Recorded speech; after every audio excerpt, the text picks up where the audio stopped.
എല്ലാവർക്കും നമസ്കാരം. ഇന്നൊരു അവിയലാണ് കേട്ടോ. അപ്പം അതിന് എന്തൊക്കെയാ കഷ്ണം എന്ന് വെച്ചാൽ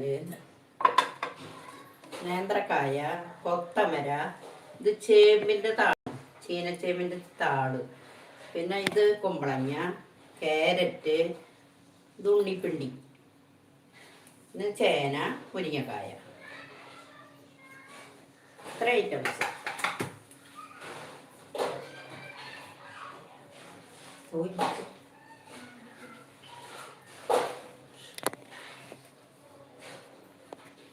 ഇതിലേക്ക് കുറച്ച് അരിഞ്ഞ പച്ചമുളക്, അത് ഇതിൻ്റെ കൂടിയിടാവുക, കുറച്ച് നാളികേരം,